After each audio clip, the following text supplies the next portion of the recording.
그리고 이제 산업통상부장, 문승욱 산업통상부 장관이 같이 갔어요. 같이 가셨죠? 그래서 거기서 회담을 했는데 유니콘 기업, 이른바 스페인의 유니콘 기업 육성을 위해서 한국이 적극적인 투자를 하겠다. 라는 얘기를 했단 말이에요. 그러면 한국에 있는 산업기술이나 한국이 하고 있는 스타트업 종목들을 스페인에 이식하겠다는 약속이 들어가게 됩니다. 그래서 스페인 산업부 장관은 신재생 에너지, 디지털 전환에 의욕이 높다. 이 얘기는 5G하고 수소경제 관련한 테마들이 스페인에도 쫙 깔린다는 거예요. 근데 이제 가장 중요한 게 지금 바르셀로나 가시지만 네. 이 바르셀로나에 있는 왜 발음이 이러냐? 바르셀로나. 바르셀로나에 있는 닛산 닛산 일본 공장이 지금 문제가 됐다고 얘기하고 있잖아요. 문을 닫았다고. 네, 문을 닫았다고 그래서 그거를 이제 전기차로 전용하기 위해서 전기차 배터리 공장으로 전용하기 위해서 LG 화학에 기대를 걸고 있다라는 얘기가 뜨면서 오늘 LG 화학도 막 날라갑니다. 네. 근데 중요한 건 뭐냐? 단순하게 배터리 공장으로 멈추지 않겠다는 거예요. 총리의 구상은 스페인이 의외로 자동차 강국입니다. 네. 유럽에서 독일 다음으로 많은 자동차를 만들고 수출하는 국가예요. 근데 이게 다 내연기관 그 자동차에 머물러 있는 거죠. 왜냐하면 소재나 이제 배터리에 대한 준비가 안 돼 있으니까. 그래서 한국이 배터리 공장을 놔주면 앞으로 전기차나 수소차로 유럽 시장 안에서 우리가 2위를 계속 지키고 싶다라는 얘기를 해놓은 거예요. 그러니까 자동차 부품 소재에 관련된 기업들이 굉장히 많이 들어가게 될 가능성이 높습니다. 여러분이 알고 있는 익히 타고 있는 자동차 중에도 스페인 자동차가 많아요. 뭔지 아세요? 뭐죠? 모르지? 삼성에서 나오고 있는 SM3, 하이브 이거 다 스페인에서 나오는 거예요. 아, 그래요? 네. 부품들이나 수입과 그 일부 제품들이 거기서 생산이 많이 되고 있고요. 실제로 우리도 상당수의 스페인 부품들을 많이 사용을 하고 있어요. 우리 자동차 회사들이. 그렇기 때문에 여기에 대한 시너지 효과가 딱 높아지면 독일이나 폴란드 같은 데서는 배터리 정도 안에서 시너지를 내겠죠. 왜냐하면 지네들이 완성차 공장을 갖고 있고 그걸 통해서 협업을 해야 되니까. 근데 전기차 베이스가 전혀 없는, 수소차는 더더욱 없는 스페인 같은 경우라고 치면 한국의 기술이 이적되기 시작했었을 때 파급적으로 미칠 수 있는 경제 효과가 훨씬 크다는 거야. 그리고 스페인은 유럽뿐만 아니라 유럽의 말단에 있기 때문에 유럽뿐만 아니라 아프리카에까지 그 영향력을 확대할 수 있는 굉장히 중요한 교두보예요. 밑으로 가면 또 아프리카 그렇죠. 쪽이니까. 네, 그렇게 되기 때문에 지금 문재인 대통령이 가서 받고 있는 환대에는 그만한 반대급부가 따라갈 거란 얘기죠. 네. 그래서 한국과 스페인 간의 협업 사항이 이제 이마만큼 크게 얘기가 되고 있을 거고 실무자적으로 진행이 되고 있는 만큼 나머지 국가들도 스페인의 예를 따라서 한국한테 최적의 거래 조건을 제시하게 될 가능성이 높다는 겁니다. 네. 스페인이 이제 댓글상에 스페인은 문프님 환영식에 구군을 걸었다네요라고 글래디에이터님이 쓰셨는데 지금 이제 스페인 정권을 잡고 있는 쪽이 사회당 정부거든요. 페드로 산체스 총리가 사회당 대표기도 한데 문제는 뭐냐면은 지금 스페인 경제가 상당히 힘든 상황이에요. 굉장히 힘들고 더 큰 문제는 이렇게 경제적으로 힘들어지게 되면은 젊은 층들이 극우로 기울어지는 경우가 꽤 많습니다. 그래서 우리도 사실 좀 그러잖아요. 맞습니다. 네. 예. 그래서 그 부분을 어떻게든 막기 위해서 왜냐하면 스페인은 36년간 독재를 겪었던 나라예요. 군부 쿠데타가 일어났었고 독재를 겪었기 때문에 사실 그 독재에서 완벽히 벗어난 지 얼마 안 됐단 말이죠. 몇십 년 안 됐어요. 그래서 다시는 그런 그러니까 극우적인 파쇼적인 모습이 나오면 안 된다라는 게 그 시절을 겪었던 사람들한테는 굉장히 공포로 남아있고 트라우마로 남아있어요. 그래서 그 청년들의 우경화가 굉장히 우려스럽다라는 겁니다. 그래서 어떻게든 책임을 지고 경제를 살려가지고 다시는 그런 모습이 스페인 내에서 싹을 틔우지 못하도록 막는데 지금 어떤 의미에서는 사실 지금 스페인은 절체절명의 상황에 놓여 있는 거죠. 그러니까 정말 사느냐 죽느냐의 문제라고 보시면 될 것 같아요. 그와 관련해서 이제 한스페인 인더스트리 4.0 협약이라고 이름도 멋있다. 인더스트리 4.0 협약 MOU가 작성이 됐는데요. 요거는 박근혜 시절에 아랍에 가갖고 아랍의 수력 발전소 짓는 것 같은 그런 황당한 MOU가 아닙니다. 물을 만들어내는 기적을 행하려고 하시지 않으셨나요, 박근혜님께서? 그분은 어딜 가나 기적을 행하셨죠. 네. 이 비슷한 시기에 유럽 방문을 하면 박근혜 대통령이 오자마자 날씨가 개었다. 네. 아르헨티나를 방문했을 때는 화산이 멈췄다. 맞아. 뭐 이런 정말 예수님보다도 대단한. 그럼요. 그분은 실제로 왜 우리가 성인한테서만 나타난다는 뒤에 후광 있잖아요. 그 형광등 100개. 형광등 100개. 그분한테는 있었죠. 아무튼 뭐 그런 상황이었지만 이런 대접은 아니었다는 거죠. 그래서 이 MOU 내용을 들여다 놓고 보면 뭐가 될 건지가 일단 감이 나옵니다. 네. 기본적으로. 먼저 디지털 산업 분야의 스타트업 교류 아까 말씀드렸고 그다음에 신재생 에너지 부분. 그러니까 요거는 풍력과 수소를 동시에 다 진행을 하는 겁니다. 그러니까 찾아보시면 두 회사랑 S 회사랑 있어요. 네, 풍력과 신재생 에너지, 수소 관련된 부분에 관련된 기업들이 또 한번 각광을 받을 거고, 요건 다른 나라하고 비교해서 훨씬 빠르게 진행될 수 있는 부분이 있습니다. 왜냐하면 공업적으로 교류할 수 있는 게 있어요. 우리가 진출하게 되면 그쪽에 만들어 갖고 우리 쪽에다가 부품을 공급하거나 재료 형태로 해갖고 이 일종의 구상무역으로 받아칠 수 있는 품목들이 많습니다. 건설을 포함해가지고요.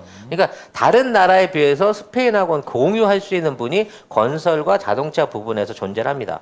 자동차는 스페인 전체 GDP의 15%를 차지할 정도로 수출의 20%를 차지할 정도로 굉장히 중요한 산업이거든요. 일본은 30%지만 스페인도 20% 이상을 차지합니다. 그리고 자동차는 노동자들을 많이 고용할 수 있는 사업이기 때문에 그리고 또 중요하죠. 전략적으로 이제 바르셀로나라고 하는 지역에다가 이 기지를 만들므로 인해 갖고 사실은 이제 게을러서 거기 준 거야. 노동을 잘 안 하려 그러니까 그쪽에 약간 반골들이 있고 그러기 때문에 노동자로 취업할 조건이 좋아서 거기다 줘놓은 거였는데 나머지는 이제 사실은 그동안 거의 관광으로 먹고 살았거든요. 그렇죠. 세계 2위의 관광 대국이기 때문에 그래서 관광하고 자동차가 이 나라 GDP의 30-40%를 차지했었고 나머지는 이제 딸려가는 어떤 방향으로 했기 때문에 스페인도 굉장히 혜택받은 국가였는데 이 두 개가 코로나 때문에 다 무너졌던 거거든요. 이거를 대한민국하고 다시 살려보겠다라고 하고 있기 때문에 완전히 새로 시작하는 국가들보다는 사업 진척이 굉장히 빠를 수 있는 게 스페인이라는 거죠. 네. 그거 관련해가지고 아까 말씀하신 그 기업이 나와 있습니다. 기사에 있는데요. 기사를 썼어? 네, 기사를 썼더라고요. 연합이 스페인 기업 한국재생에너지 사업에 2억 달러 투자키로 이렇게 했거든요. 2억 달러면은 약 2,200억 2천억 원 정도인데 네, 2천억 정도인데 스페인 규모에서는 크게 하는 거고요. 네. 자, 2억으로 시작을 하지만 우리가 들어가서 또 돈다발을 휘날릴 테니까 네. 이게 이제 확산돼가고 이게 합작을 하는 거잖아요. 그렇죠. 네. 이게 지금 전략적인 동반자 협정이에요. 일방적으로 도와주는 게 아니라 그렇죠. 전략적으로 반띵 합시다거든 지금 이거는 그렇기 때문에 시장성만 확인이 된다고 하면 지속적인 투자가 스페인으로 계속해서 들어갈 수 있는 가능성이 생기겠다라는 예상이 되죠. 송 작가님 말씀하신 것처럼 아까 이게 기사에 났어요라고 했잖아요. 이거 찾아봐야지 그러니까. 있는 거예요. 이게 잘 안 나와. 그래서 한국, 스페인 막 이렇게 해가지고 쭈쭈쭈 찾아봐가지고 한 건데 보면은 인천의 고정식 해상풍력 발전단지 1.2기가와트 요거를 구축할 계획인데 스페인 재생기업 오션 윈즈라고 합니다.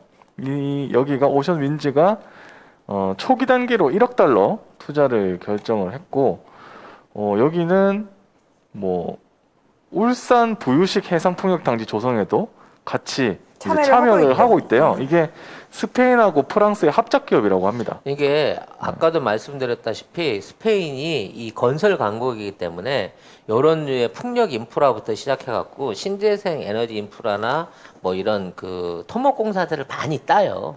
이거를 한국하고 합작을 하겠다는 얘기거든. 자, 이렇게 되면 한국에 있는 나머지 기업들, 그러니까 한국에서 스페인을 진출할 수 있는 기업들의 넓이도 넓어집니다. 그래서 이번 포럼에 참가했던 기업들이 오늘 여수 갓김치에서 신제품 김치들을 품평하는 날입니다.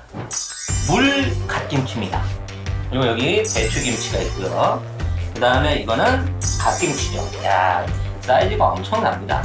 그리고 여기는 깍두기고, 그리고 여기는 알타리 김치죠. 배추김치를 한번 잘라볼게요. 엄청 통째로 많아가지고 맛 한번 볼게요.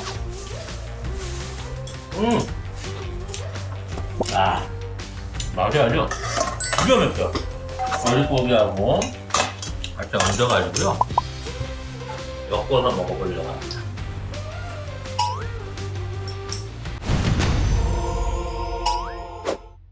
젓갈하고 양념이 완벽하게 조화를 이룰 수가 있는 거니까 이 갓김치를 껍데기를 먹어보기 전에 국물을 한번 맛을 봐볼게요.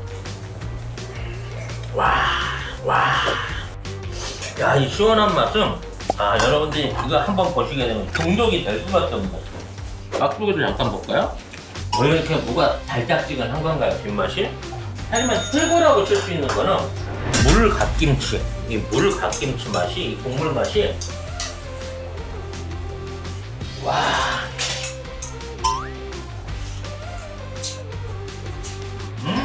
최고입니다, 이 맛은. 6종의 신제품 김치들 전부 다 한번 맛보셔도 절대 실망할 일 없으시겠다는 자신감으로 말씀드릴 수 있고요. 기다리던 돼지고기 수육이 나왔습니다.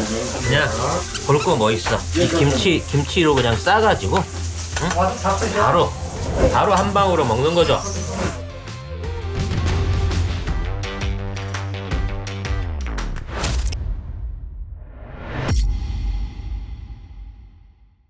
박용만, 또 박용만이야. 박용만.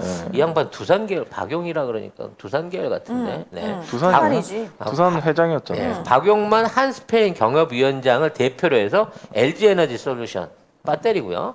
GS 에너지.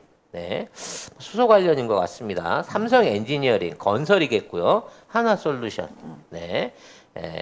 뭐 여러 가지가 될 수 있죠. 하나 하도 하는 게 태양광일 거라고 이제 예측은 합니다만 네. 이런 기업들의 대표와 함께 뭐 중견기업인 더 존스 비온 그다음에 차지인 뭐 이런 그 업체들까지 참가 기업 이름들까지 쭉 올라와 있습니다. 한 번씩 관심 가져 두시면 어떨까 싶고요. 네, 요 관련해 가지고 박용만 뭐죠? 한스 경제협력위원장 자격으로 두산 인프라코 회장 이분이 이제 기업 사절단 요 관련해 가지고 사람들이 막 비판을 했나 봐요. 왜 대통령한테 끌려다니냐? 라고 얘기했는데 이거 답답하다 얘기를.